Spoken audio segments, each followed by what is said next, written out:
Level 1. You arrive. You wake up suddenly. You're on a bus. You don't remember sitting down. You don't remember the station. You don't remember anything before this moment. You sit up slowly and scratch your head, trying to remember, searching for anything, a memory, a moment, a reason. Nothing comes back. You keep trying. Still nothing. Outside the window, gray buildings, narrow streets, people moving fast with their heads down, nobody looking up, nobody talking, nobody slowing down. You reach into your pocket and grab your phone. No signal. Not one bar. You open the GPS. You bring the screen close to your face and stare. Completely blank. White. Empty. No roads, no city name, no blue dot. Nothing. You hold it closer. You refresh it. You wait. Still a blank white screen. You turn to the man sitting next to you.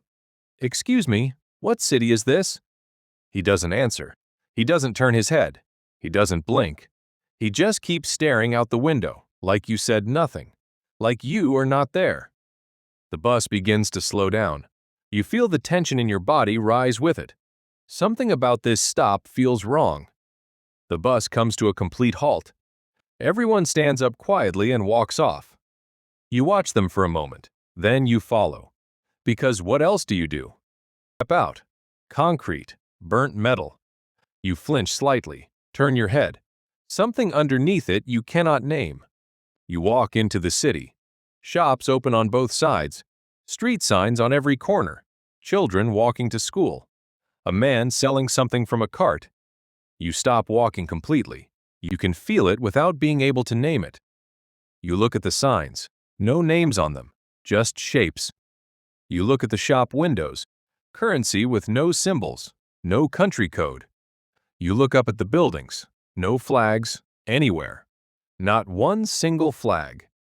You find a cafe. You go inside and sit down alone. The woman behind the counter walks over. She slides a coffee toward you without being asked. You look up at her. "Where am I?" She says, "You're here. That's enough for now." She turns and walks away. You take a sip of the coffee. Your eyes go wide. It is the best coffee you have ever tasted in your entire life.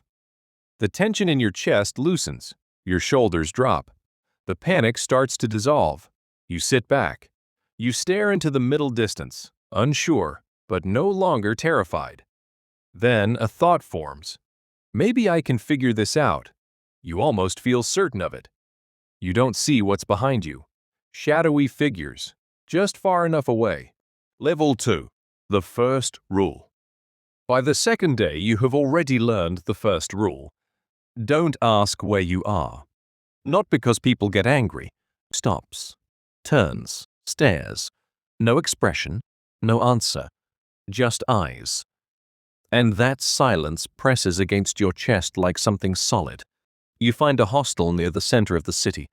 A man at the desk looks up. He doesn't ask your name. He doesn't ask where you came from. He simply hands you a key. Room 7. You go upstairs. Small room. Clean. One window facing a brick wall. You sit on the bed. There is a folded piece of paper resting on the pillow. You open it. It says, "Find work by morning or find a different room." No name. No explanation. You go back downstairs with determination, ready to demand answers. The desk is empty. The man is completely gone. But on the desk, an envelope. You walk closer.